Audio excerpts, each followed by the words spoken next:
Everybody hear that? I don't think so. Try again. Can you hear me? Yeah. Okay. Hey, but before we get started tonight, I just wanted to make an announcement because next week we're going to have another literary event here that's not part of the Living Writer series. And I put some flyers out on some of the chairs. I got more flyers if anyone needs them, but we're going to have the return of Harold Jaffe here in the library. He was a professor in the MFA program for many decades, and we are currently doing an exhibit of his works at the entrance to the 24/7 area. If you walked in there lately, you might have noticed it. It's been up for a couple of weeks now. But anyway, he's going to be here next Thursday, October 26th at 3 o'clock in the afternoon in this room to do a reading in conjunction with that exhibit. So anyway, I'm just trying to get the word out. So I thought this was an opportunity to do that. So at any rate, hope to see you there and hope you enjoy yourselves this evening. Thank you very much. Thank you, Michael. And just FYI, anyone in my classes, that event is applicable for extra credit. So if that is any extra incentive, I mean, Hal Jaffe should already be incentive enough. But anyway, how we doing, everyone? Good. Week 9. Been halfway there. Welcome to the Laurie Okuma Memorial Reading. I'm Megan Marshall. I'm the director of the Hugh C. Hyde Living Writers series. And I'm very excited because tonight's guest is not only a stellar author, but she's also an essential part of our San Diego community. And I love any opportunity to acknowledge and highlight someone from our community and also local artists, as well as this land that we are privileged to share in San Diego. For millennia, the Kumeyaay people have been part of this land. This land has nourished, healed, protected, and embraced them for many generations in a relationship of balance and harmony. And as members of the SDSU community, we acknowledge this legacy. I'd also like to take a moment before we get started to thank those who have helped to make this event and this series possible, which includes Markle Tumlin, who you just heard from, my fabulous co-host, and our other friends from Love Library, Danya Luca Hall, Laurel Bliss, and Rebecca Williamson. I'd also like to thank the Department of English and Comparative Literature, as well as Michael Ramirez and the reps from Aztec Shops who are holding it down over there in the corner and selling books.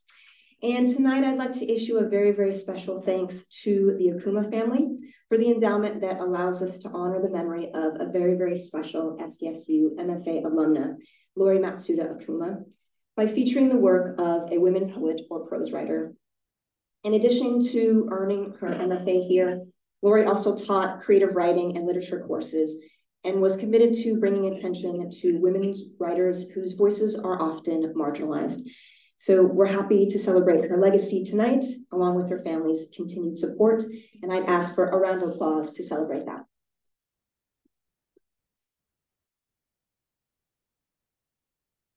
Thank you. Just a few final reminders, if you haven't done so already, please silence your cell phones. And know that the event is being recorded, but don't worry, all we see is this right here.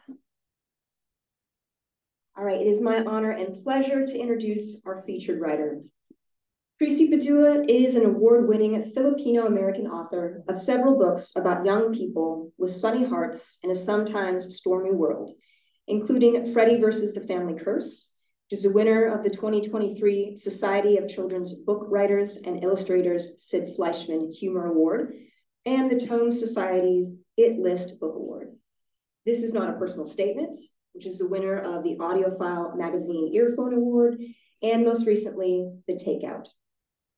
By day, she's an attorney who works in national housing policy and programs, and by night, she squeezes in writing, family time, and bites of her secret stash of candy.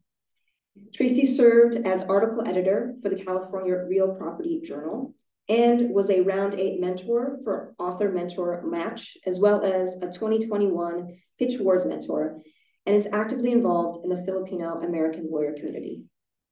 She is also a recipient of the SCBWI Out from the Margins Award and a Conference Choice Award at the 2017 SDSU University Writers Conference. So just another reason why she's like family here. Speaking of family, according to her grandmother, Tracy inherited the love of the written word from her great-grandfather, who was a school teacher in the Philippines. To Tracy, this means writing is in her blood, and she continues this family tradition by telling stories with her own spin in an accessible, heartfelt way. Tracy's stories are masterfully crafted, her themes at once personal and universal, her diverse characters both relatable and surprising. But most importantly, her work is conscious of the powerful function that literature can serve for readers of all ages, to allow a space to process complex emotions and experiences while encouraging empathy and understanding above all. Of her novel, This Is Not a Personal Statement, author Rachel Lynn Solomon raves, "I read this book with my heart in my throat, increasingly breathless as I turn the pages. This Is Not a Personal Statement is both a poignant coming of age and a carefully plotted story of a lie that quickly spirals out of control. Tracy Badua is an author to watch." We are so grateful to have her here with us tonight, so please join me in giving a warm welcome to Tracy Badua.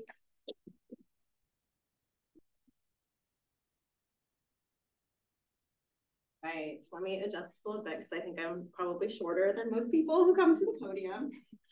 Good evening, everybody. I am Tracy Badua. Again, thank you to everyone for having me and to the Okuma family.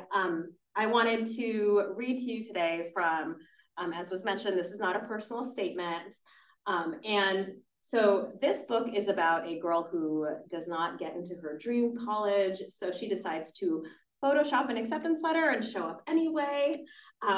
My standard disclaimer, because it was mentioned that I am a lawyer, please don't do fraud. No one does fraud. No one do fraud.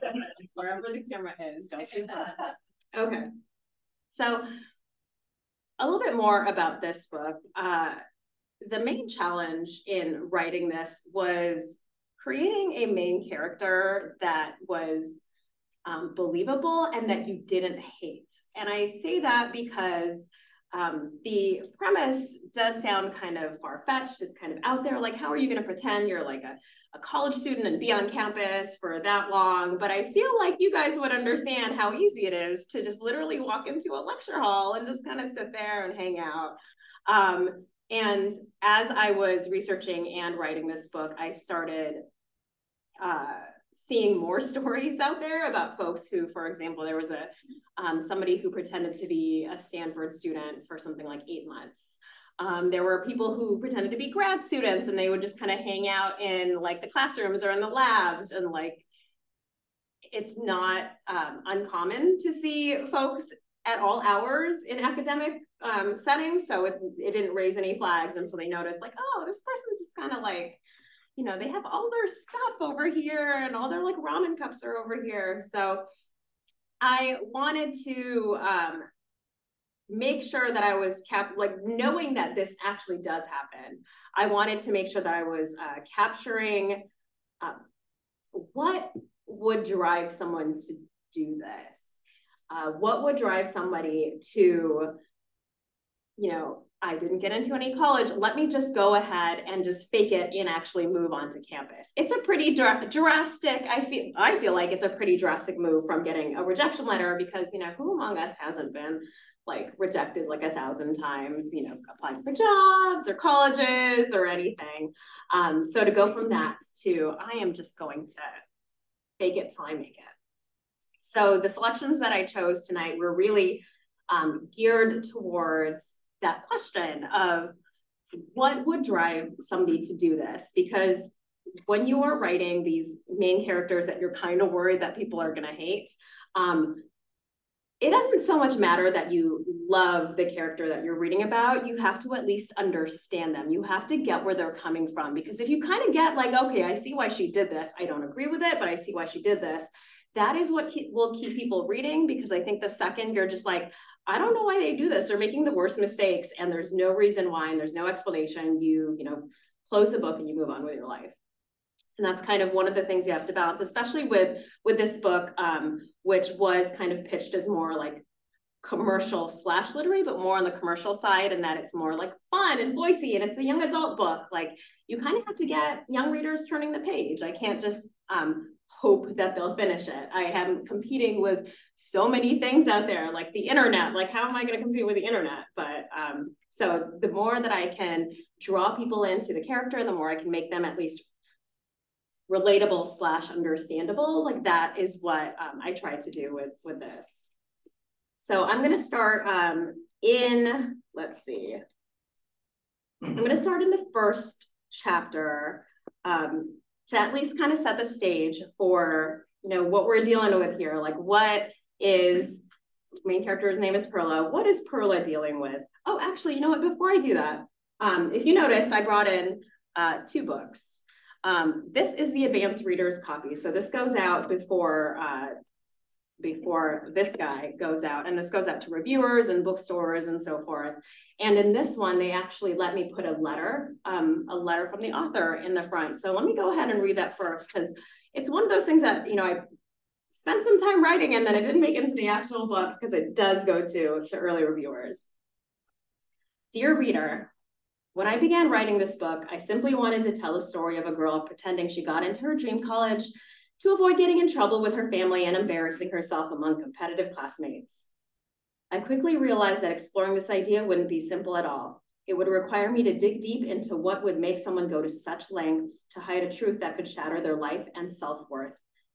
If you find this premise unbelievable, ask yourself this: who among us hasn't fudged the truth to make ourselves shine brighter, or at least avoid losing luster? Think of all the times you told your parents you were already on your way home when you were barely leaving your friend's place across town, or when you chose not to mention that less than favorable exam score. I took this idea many steps and stumbles further, and what I thought would be a fun, simple story expanded. It encompasses cultural concepts of internal debt, the inadvertent harm we may be doing to young people by forcing a singular idea of success, and the persistent, damaging myth that some Americans need to be modeled to be accepted.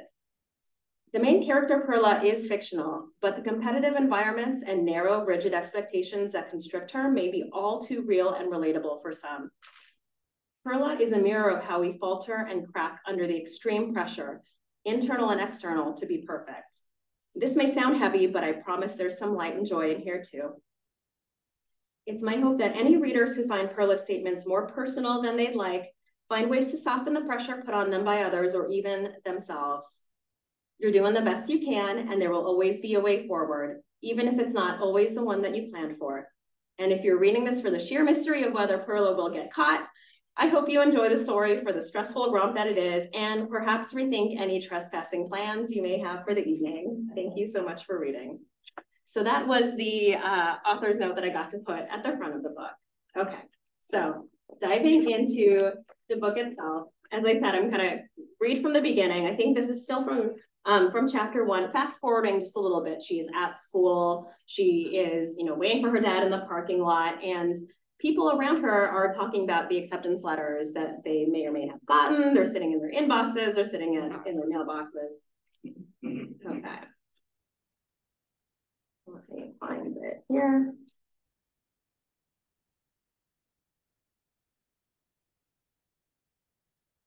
Okay, so three others joined the girls chatting a few feet away from me. I'm in at least one class with each person in that group, but they barely acknowledge my proximity. Through Dad, I've known Camilla for ages. Aside from the way our parents seem to play us up against each other to make us work harder, we tend to get along outside of school. She's often the one friendly face at firm picnics and award dinners, but she keeps her distance on campus, and I don't force it. At least I don't have to hide my eavesdropping if I'm functionally invisible here. I peer at them through the curtain of long, straight black hair on either side of my face and act like I'm scrolling through the latest pick line posts on my phone. The group compares notes. 2 people in my physics class got their MIT acceptances today. Tennis star Arnell eyes Columbia, her first choice, but not her parents. Oscar faked a rejection to Duke so he wouldn't have to explain to his parents that his dream school is here in California. Edie dabs her teary blue eyes as she brags to her friends that she's waitlisted at 2 Ivy Leagues. I try not to roll my eyes as Camilla comforts her. Edie is the debate team captain who introduced some of the seniors to her sister's Adderall prescription happy doctor friend in exchange for a hefty under-the-table referral fee. I've been cut enough by Monteverde's ruthless streak to recognize that Edie's tears are a cover for her rage. She must be livid that underground Adderall went to those same kids who likely edged her out of the Ivy's incoming classes. What about little Miss Perfect? Where do you think she's going? Edie's voice drifts over to me, a hint of amusement in her voice. Like the mere mention of me is a joke. My body tenses. My thumb continues to mindlessly scroll so I can keep up the ruse that I don't hear them. A harsh shush from Camilla. Edie, quit it, she's right there. A snort from Edie. So they do know I'm standing right there, listening. They just ignore it like they've ignored me for the past 4 years. I barely feel the pinch of sadness about it now.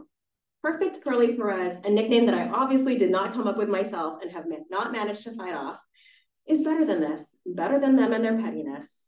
I only have to endure a couple more months of high school before I can escape with my diploma. Then it's on to Delmont University, the shining light at the end of the tunnel. It's #1 on the list of universities curated by my parents and me. That list is the first page of Pearlie's academic plan, a dog-eared red plastic binder crammed full of report cards, standardized test scores, articles about test prep, and everything needed to click my PhD path into place. The plan serves as a roadmap for the life my parents and I have planned. It helps that we all want the same thing, for me to graduate from this prestigious university, attend a top med school, and go on to be successful and scandal-free, be as perfect as the world sees me. The goal may reek of elitism to some, but there's generations worth of trauma alive and well in the fact that we hold certain professions as the mark of success and belonging. A brown woman, tables full, sorry. A brown woman wielding a PhD from an illustrious school, we'll find an extra chair, ma'am. My parents and their parents left friends, family, and livelihoods to cross the ocean and settle in Monteverde. Calling this place home didn't come easily. They found themselves separated from others here by their faces, their tongues, their skin. For them, making a home was trickier than just finding shelter and sustenance. It was proving they belonged here. And I'm supposed to be part of that proof. Sometimes with all this pressure on me, I think of myself as a tree growing on the side of a cliff. People say a seed should have never landed, taken root, and thrived there all by itself, but I found a way. I grew sideways to get my share of the sun, letting my roots claw into the unwelcoming rock. Withering is not an option. Okay, so I'm gonna fast forward a little bit. And the reason I chose that passage is, again, to kind of set the stage of why she, for someone to take that leap to, let me just Photoshop this real quick and then move on to campus and do all of that. You really have to get into the mindset of like, what would drive someone to do that? And, here it really is trying to at least hint to the family pressure, the environmental pressure. You can tell that it's not just, her family is saying like, you got to do this. She feels it. She wants to be successful. And then obviously everyone around her at school is kind of the same thing. Like, well, where'd you get in? Well, where'd you get in? Okay. And I just dropped that and I'll get that later. Okay, this next one is one of my, it's one of my favorite parts to write. It is when she gets home and she grabs her letter from Delmont College from her mailbox. An aside on this, I had to actually Google to make sure that people still sent out paper acceptance letters, because it's a lot more complicated to be like, I got to, log on and, oh, it said I wasn't accepted. Let me just code real quick. Let me just like start this whole website and do this whole thing. So I did find that there are some colleges that still do paper acceptances. Dad's still on his call when we pull into the garage. He heads inside to continue his negotiations away from the noise of lawnmowers and children and cars whizzing by way above the 25-mile-per-hour speed limit. I beeline for the mailbox. I know I got in, but anxiety swirls in my stomach as I pad across our immaculate lawn anyway. I wipe my clammy hands off on my jeans and tug the metal mailbox door open with a creak. I pull out a handful of envelopes. Bill, credit card offer, Delmont. My heart stumbles over its next beat. The envelope is thin. I blink to make sure I've read the return address right. Yes, it's there in neat printed text. And yes, that's the blue and green Delmont seal printed in the upper left. I bite my lip. Why is the envelope so thin? I don't have any frame of reference for paper acceptances. Maybe Delmont's envelope is supposed to look like this. Delmont might have decided to save some trees by referring accepted students to materials online. That must be it. How very eco-friendly of them. My hand shaking, I reassembled a stack of mail and head inside. Dad nods, cell phone held flush up against his ear when I plopped the rest of the mail down on the already mail-cluttered kitchen table. I poised to sprint up to my room when he lays his hand on my arm. We're the same shade of not enough time in the sun brown, thanks to us spending all day indoors. Even our limited free time together is movie theaters and restaurants rather than beaches and hiking trails. His dark brown eyes fix on the Delmont envelope in my hand. He squeezes my arm, flashes me a grin, then refocuses on his phone call. My heartbeat erratic, I take the stairs 2 at a time up to my room. I nearly trip on the top step I'd crossed thousands of times before. Backpack down, door shut, envelope in hand. I launch myself onto the bed, ruffling the light pink pillowcases, sheets, comforter, and 2 stuffed bears, Bip and Bop, perched on top. Other than the laptop on my desk, my room hasn't changed in years. It's the room of a bright-eyed 11-year-old who picked out a daisy rug because it looked like something she'd seen on TV. I tuck my legs underneath me and grip the envelope. I turn it over and slide my finger under the seam, earning myself a paper cut as I rip it open. I ignore the smart of the fresh cut and unfold the paper. There it is, the Delmont seal in all its glory at the top. Then, dear Miss Perez, we regret to inform you that no. We are unable to offer you a place in our fall class. The oxygen disappears from the room. I feel like I've been flung into space, breathless, unanchored. The words on the page blur as the tears start to burn in my eyes. Unable to offer me a place? That can't be what it says, because I'm supposed to get accepted into Delmont. I get in. That's what's written in blotchy blue ink in Pearlie's academic plan in the bookcase downstairs, what's tattooed on my soul. Delmont is the next big stepping stone in my heavily mapped out future. I get in. This damn letter is telling me otherwise. I read the lines over and over again as if a hidden acceptance lies behind it. If only I'm smart enough to decipher it. Trembling, I fold the paper back up along its neat creases, covering the words like they never existed. But the truth of those ground-shaking words sears into my brain. I didn't get into my dream school, my parents' dream school. They'll be more than angry, they'll be ashamed. All that money spent on tutors, coaches, and prep classes, all that time wasted whisking me from activity to activity, all those comments to friends and family about how intelligent and impressive their daughter is, all for nothing. Everyone at school will find out, and worse than they're ignoring me, they'll side-eye me with those pitying looks. They'll shake their heads and whisper about that Pearlie Perez kid who kept to herself because she thought she was better than everyone. Then they'll be the ones going off to their dream colleges. They'll be the ones proving how much worthier they are. And what does this say about me? I, perfect Pearlie Perez, am not good enough for the future I've been tailoring myself for all my life. Something in me wilts. I prepared for acceptance, a first year at a prestigious school, killer finals, new social crises. I hadn't prepared for rejection.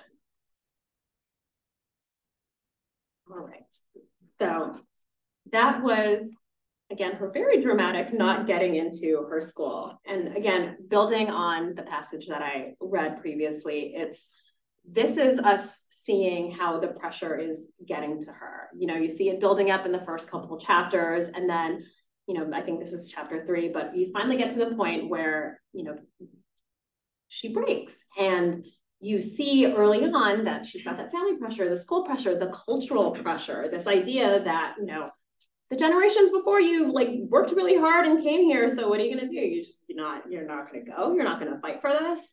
And all of that pushes her to get to this point where she, you know, sees the rejection, and you feel it a little bit. You kind of feel like, oh no, I saw this coming, because obviously it's like got the rest of this book together. But like, I saw this coming, like, what is she going to do? And then I'll read the next couple of pages to kind of see, you know, from how we get to that to what she does next. A tear hits the paper and soaks in. Dad has seen the envelope, so there's no hiding this. Once he's off his phone call, he's going to come up here and ask me about the letter. Judging by the heat on my face and the heaviness on my chest, I don't think I can tell him about the rejection without full out sobbing. And the crying will reaffirm his erroneous belief that I'm still only a child, one who is not emotionally mature enough for any of this college business. one whose life still has to be carefully crafted and controlled by her tough but well-meaning parents, because clearly she can't be trusted to handle even the slightest thing on her own. I rub my palms against my eyes. Then my gaze lands on the quote above my desk. The words in rich navy blue pop against the white background, one of the few non-pink bits of decor in my room. We'd found the print and its gilded frame in an antique store back in 8th grade, and it's been hanging above my head ever since. Only those who attempt the absurd can achieve the impossible. Albert Einstein.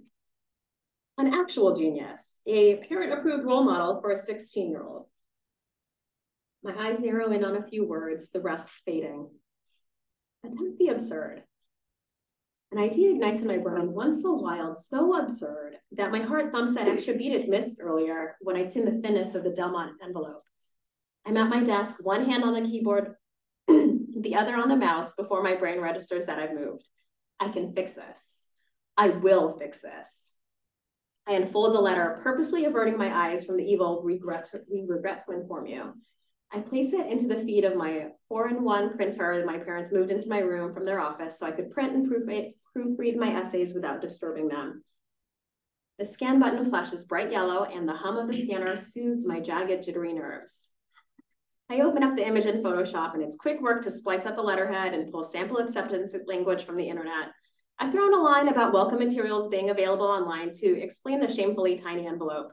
I matched the font type, the size, even the graininess. I didn't get an A+ in digital arts for nothing. Footsteps thud against the wooden stairs. Dad's done with his call, and he's coming up.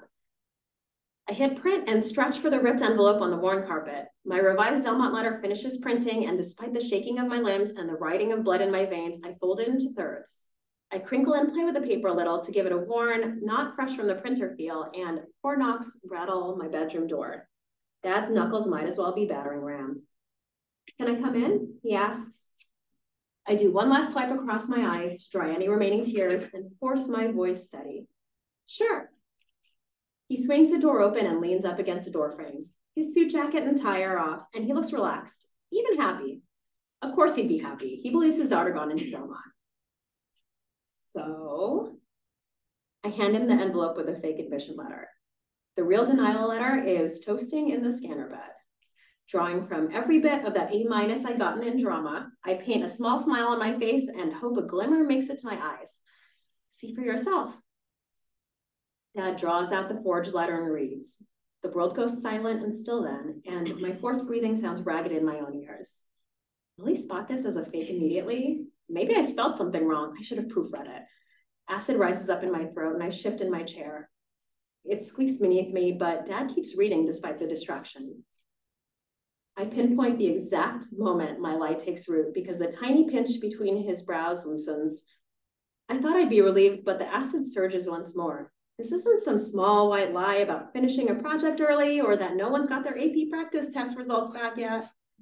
My whole identity, my whole future hinges on what's on that flimsy piece of paper.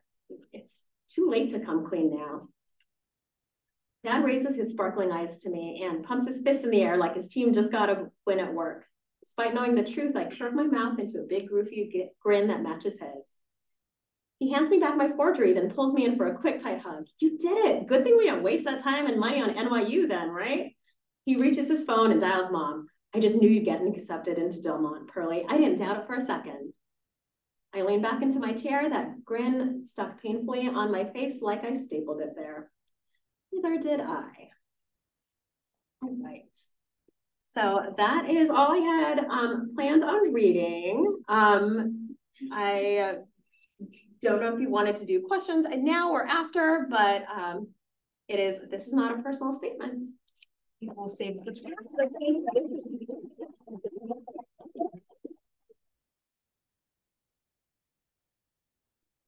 Well, yes, because you want to know what happens, right? With Perfect Pearly Perez. So there are copies of This Is Not a Personal Statement and some other titles over there in the back.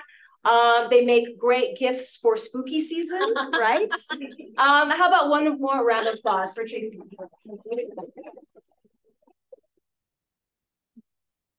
And thank you all for being a wonderful audience. Go to Hal Jaffe's event next week, and then we will see you again in a few weeks in November. Thank y'all. Okay. Great. Nice. Well, you know, it's hard to choose from like a full-on novel. I was watching some of the previous ones, and I know you had a lot of like the poets. I was like, oh, it's a big long honking. Just okay. Hi. Absolutely. Let me grab a pen. Let me grab a Sharpie. That's what I'm about to get back to. So yeah, we'll be back in the room in like 10 minutes or so. This is Michael Okuma. Oh, fantastic. I don't have any the right way. So want me to make that?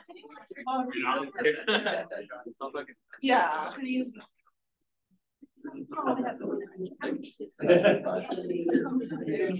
Yeah. Oh yeah. I mean, it's a disclaimer that I signed all of these with. Thank you. Thank you so much for inviting me to have me. Well, this is